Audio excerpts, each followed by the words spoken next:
I'd gotten the impression that I might be considered persona non grata in this club, but no one stopped me on the way in, so I guess I didn't rank high enough.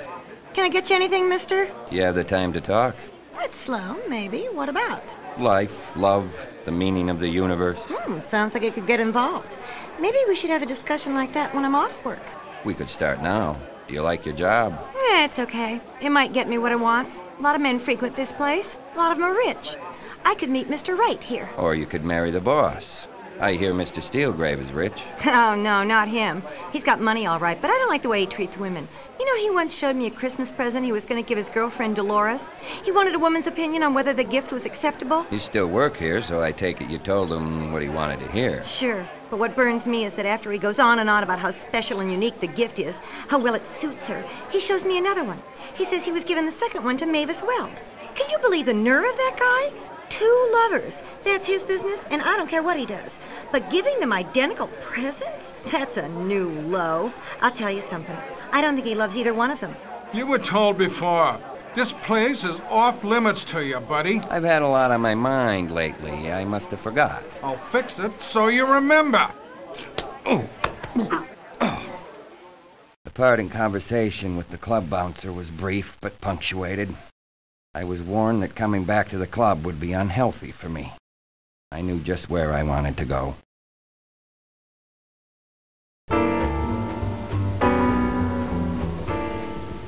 No one answered the door when I rang, but it wasn't locked, so I let myself in. You got more nerve than a bum tooth. Who writes your dialogue, Dashiell Hammett? Don't try to get cute, Marlowe. You think the worst thing that can happen to you is you get beat up. But the boss don't work that way. He likes things legit.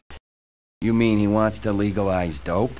They're always cracking wise, but it don't bother me. The boss is smart. If he wants to get rid of you, he can feed you to the cops. You're in big trouble yourself, Marlowe, and you know it. Obstructing justice, accessory after the fact, and a murder? 2 murders. You've been a busy boy, Marlowe. You could lose your PI license, or maybe do some jail time, or maybe you get the gas chamber for murder. 'Cause the boss can't always pick up the phone, and he likes to settle things legit. Me, I like to settle them face to face. I told you me and a boy or two would settle up one day. Steelgrave had done his homework on me. He knew I had crossed over the line on this case. I wasn't exactly working within the law. And if I got called on it, I could lose my license or even wind up in jail. The question now was, where to next?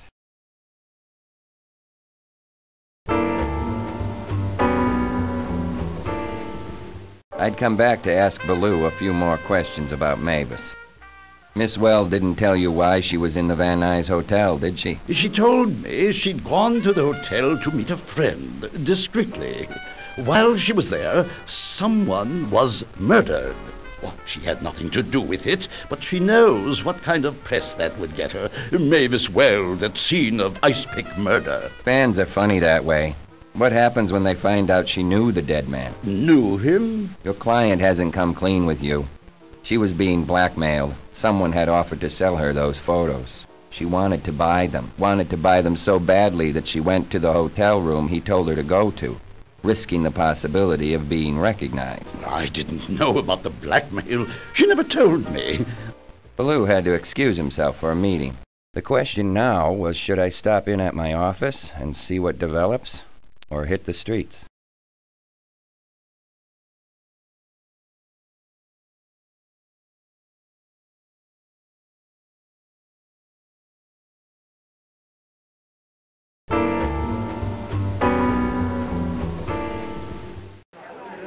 I'd gotten in through the men's room window. From my hiding place, I could see Steelgrave's private office.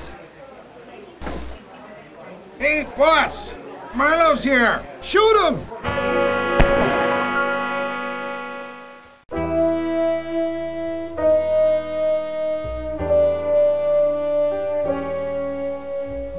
The first thing you have to do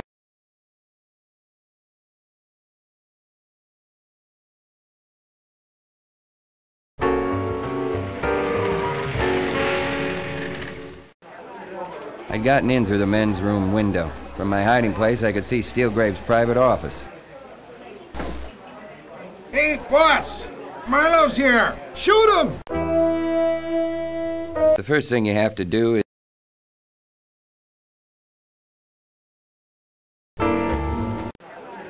I'd gotten in through the men's room window. From my hiding place, I could see Steelgrave's private office. Hey, boss! The first thing you have to do...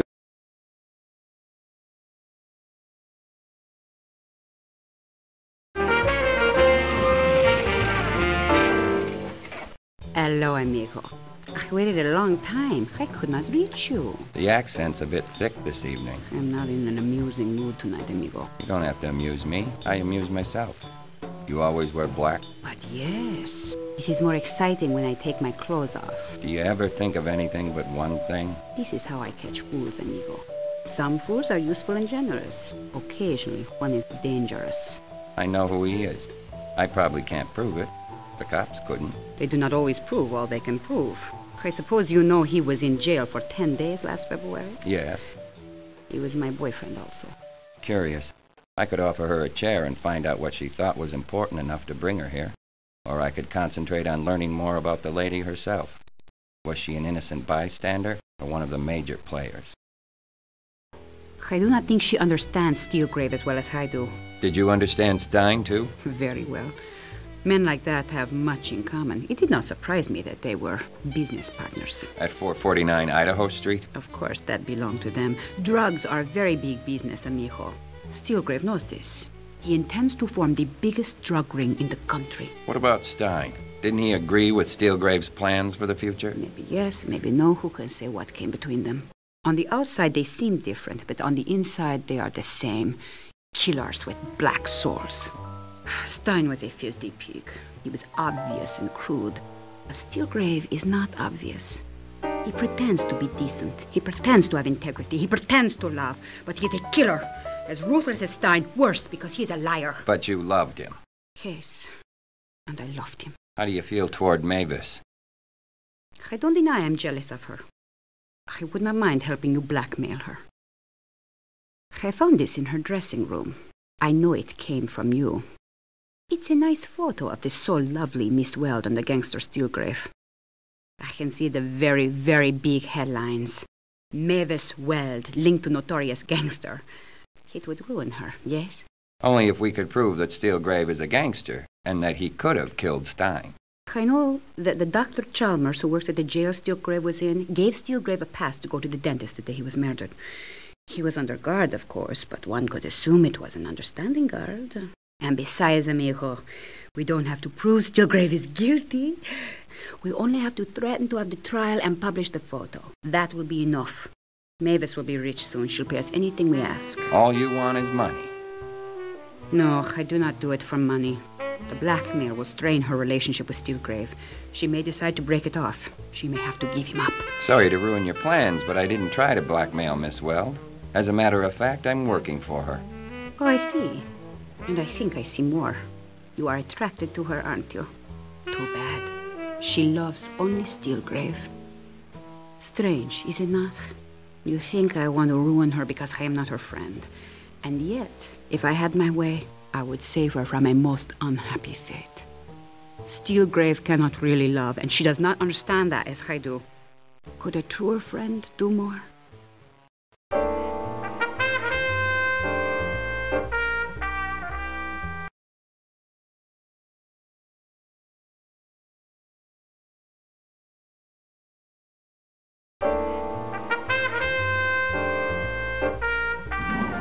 I tucked my gun into my shoulder holster. It was a dicey case, and I might need it.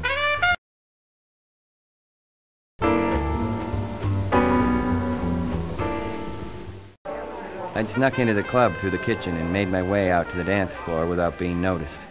From my hiding place, I could keep an eye on Steelgrave's private office. I don't like it. It gives me the creeps. A nice pick in the back of the neck. Yeah, what's the matter with that? That's how you killed Clausen, isn't it? Yeah, I know. But I didn't kill Marston. It's like the old gang wars in Cleveland. That war ended. And when Stein came out here, I took care of him, didn't I? Only one of them is left. We can take our time. Then how come I got an itchy feeling between my shoulder blades? You worry too much. Did you enjoy my party? It was swell. Great food, great-looking dames. I meant to ask you, who was Goody Two-Shoes with the mouse-brown hair and the glasses? She was a riot. I thought she was gonna faint when you put the dice in her hand, and she even won.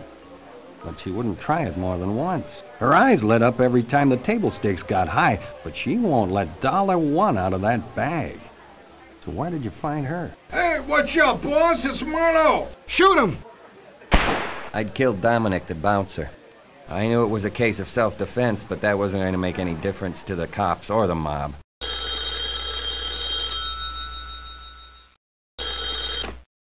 This time I really mean it. I lied before. I'm not lying now. I really have heard from Orrin. Please, this is very serious. He went to the post office and asked for his mail. He knew where I'd be staying and called me from Bay City. He's staying with a doctor he got to know down there. He's afraid to leave the house. Please go down there and see if you can help him. Orrin's in a lot of trouble. Some gangsters are after him. Please go down there and see him and help him. I'm not lying, Philip. They might kill him.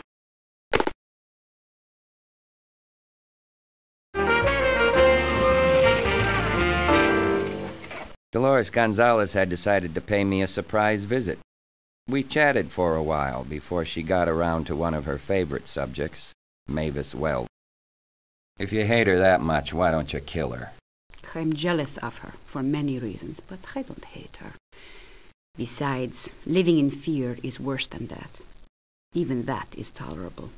That is not the worst life has to offer. And what is the worst? Living without love. Kiss me, amigo.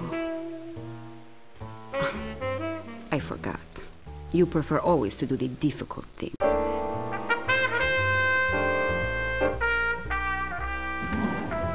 I put my gun back in the drawer. I didn't need it where I was going.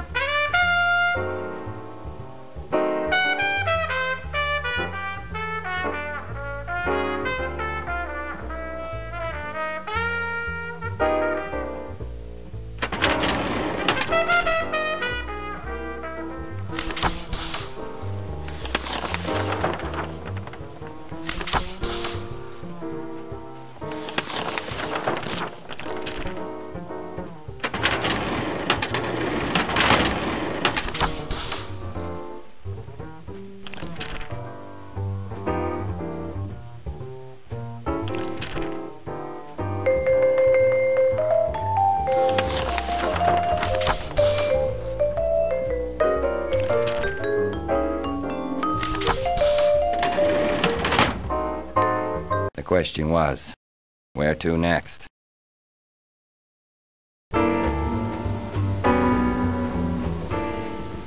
The doctor was in. He agreed to talk to me about the case. I don't know anyone named Orrin Quest, Mr. Marlowe. I can't imagine any reason in the world why a person of that name would say he was in my house. Hiding out.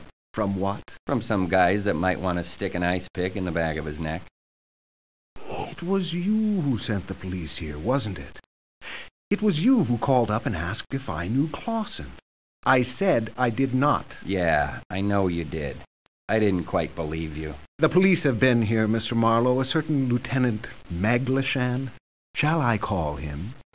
I could confront him with how much I knew, show him how far he was implicated, or I could play my cards closer to my chest, try to get him to let something slip.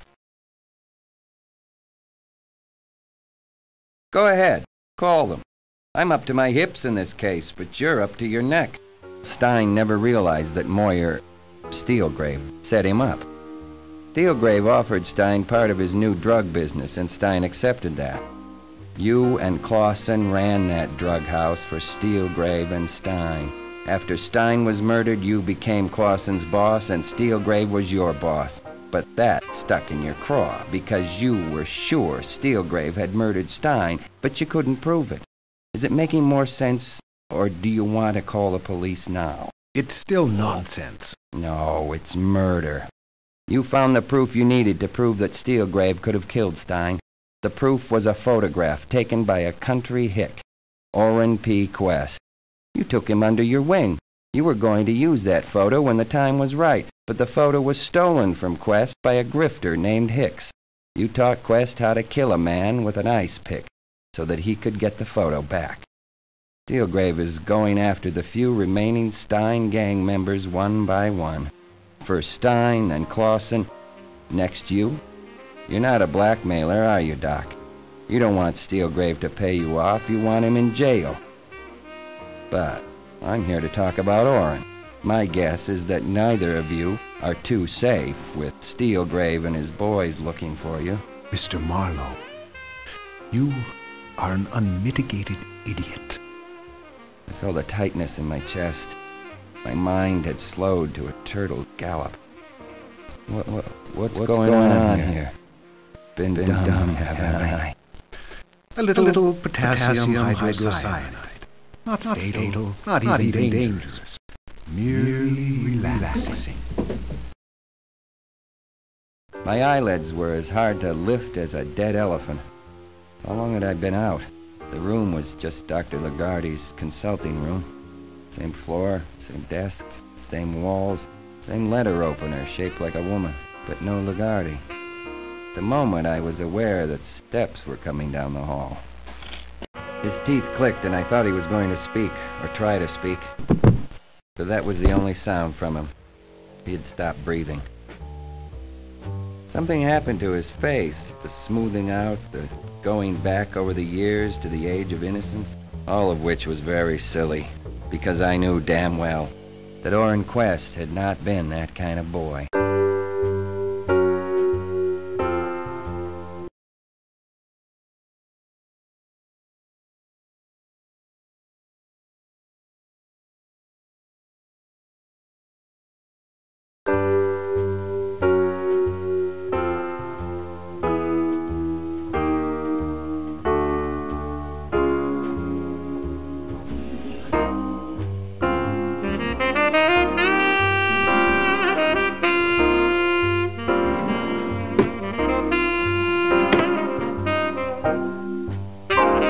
The question now was, should I stop in at my office and see what develops, or hit the streets? Attention all cars. Pick up Philip Marlowe. He's wanted for questioning in connection with the shooting of Orrin Quest.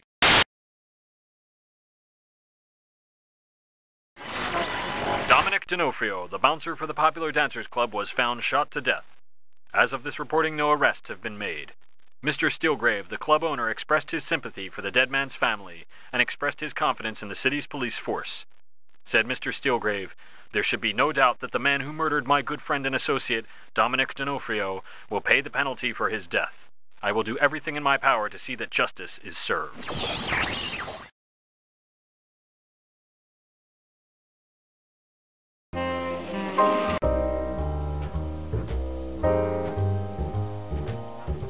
There were other places to go and people to interview. There might even be people waiting for me in my office. Where should I go next? You don't have to tell me anything. I went down there. I just had a feeling, he being my brother and all. I rang the bell and nobody answered the door. That seemed funny. Maybe I'm a psychic or something. So I called the police. I lied. I told them I heard shots. You left him lying on the floor, dead. You had to, I guess. I don't care what they do to you. If they put you in prison, I think I would like that.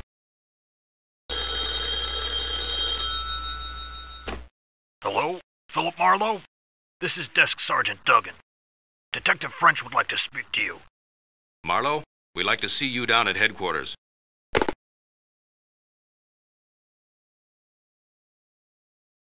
Now, if you're in the mood, you could start at the beginning and give us all the stuff you left out yesterday.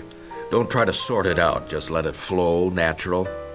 And this statement is to be voluntary, without coercion? Some guys are more voluntary than others. This is Lieutenant Moses McGloshin of the Bay City Police Department. He don't like you any better than we do. So you're the sweetheart that phoned in about crossing. You're right handy with a payphone, ain't you, sweetheart? When I ask a question, I get answered. I'm talking to you, sweetheart. What makes you Bay City cops so tough? You pickle your nuts in salt water or something? I came down here to get some cooperation. You'll get cooperation. Just don't try to steal the scene with that 1930 dialogue.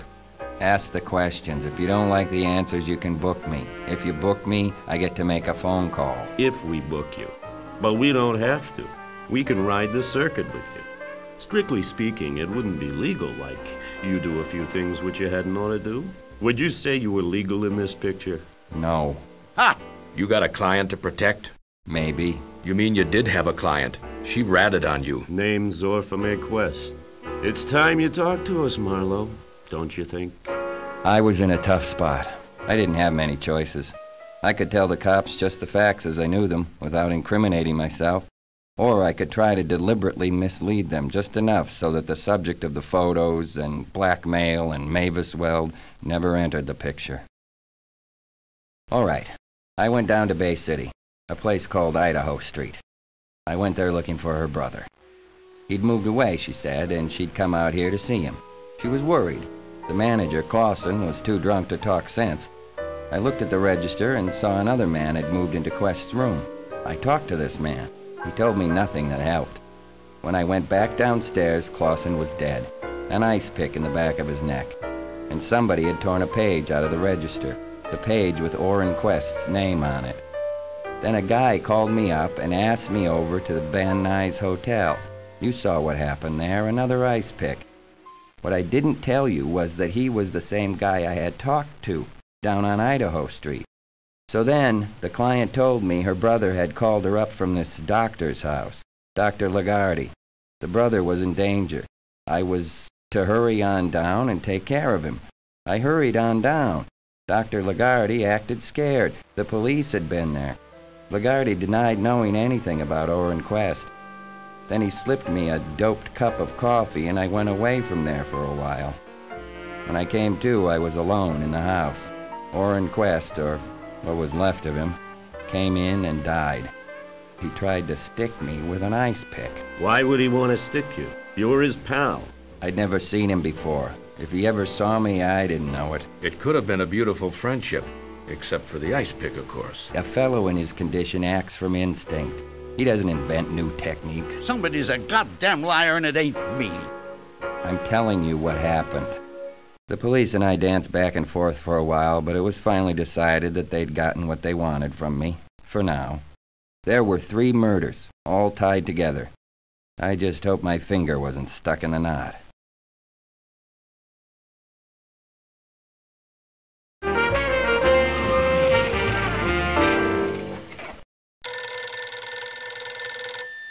Amigo, there is trouble. Bad trouble.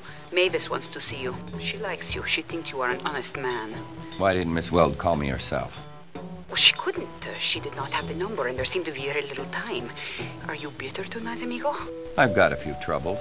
What kind of trouble is Miss Weld in? I do not know. She just said it was trouble, and she was much afraid, and she needed you. You ought to be able to think up a better story than that. I would not hurt a hair on Mavis Weld's head. I do not quite expect that you would believe me, but she's at Steelgrave's mansion. Come now, I will meet you there. Something stinks, Miss Gonzalez, and it isn't wild lilac.